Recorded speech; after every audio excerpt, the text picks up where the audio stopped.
Hi friends, എല്ലാവർക്കും സുഖം തന്നെയാണല്ലോ. എന്തൊക്കെയുണ്ട് വിശേഷങ്ങൾ? ഇന്ന് കുറച്ച് വിങ്ക വിശേഷങ്ങളുമായിട്ടാണ് വന്നിരിക്കുന്നത്. വിങ്ക റോസ് നിറച്ച് പുഷിയായിട്ട് വളരുമ്പോഴാണ്, ചട്ടി നിറഞ്ഞു നിൽക്കുമ്പോഴല്ലേ കാണാനായിട്ട് ഭംഗി.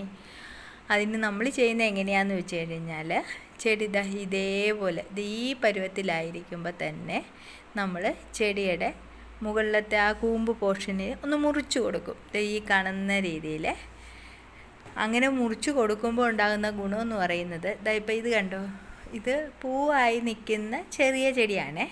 നിങ്ങൾക്ക് കാണുമ്പോൾ മനസ്സിലാവും, വളരെ ചെറിയ ചെടിയാണ്. പക്ഷേ വിങ്ക ആയതുകൊണ്ട്, ഹൈബ്രിഡ് വെറൈറ്റി ആയതുകൊണ്ട് പെട്ടെന്ന് പൂക്കളുണ്ടാവും. പക്ഷേ ഈ പൂവെല്ലാം പൊഴിഞ്ഞു പോയി കുറേ നാളെടുക്കും ഇത് അതിൻ്റെ ആ ഇടച്ചിനപ്പൊക്കെ വരാനായിട്ട്. പക്ഷേ നമ്മളിതിങ്ങനെ ഒന്ന് പ്രൂൺ ചെയ്ത് കൊടുക്കുകയാണെന്നുണ്ടെങ്കിൽ അത് നിറച്ച് പുഷിയായിട്ട് വളരും. കാരണം ആ സൈഡിലൊക്കെ ഉള്ളതെല്ലാം വളർന്ന് നല്ല രീതിയിലാവുകയും ചെയ്യും. അപ്പോൾ എല്ലാവരും ഇനി അങ്ങനെ ഒന്ന് ചെയ്തു നോക്കത്തില്ലേ? വീഡിയോ ഇഷ്ടപ്പെട്ട് കഴിഞ്ഞാൽ ലൈക്കും കമൻറ്റും ഇടാൻ മറക്കരുത് കേട്ടോ.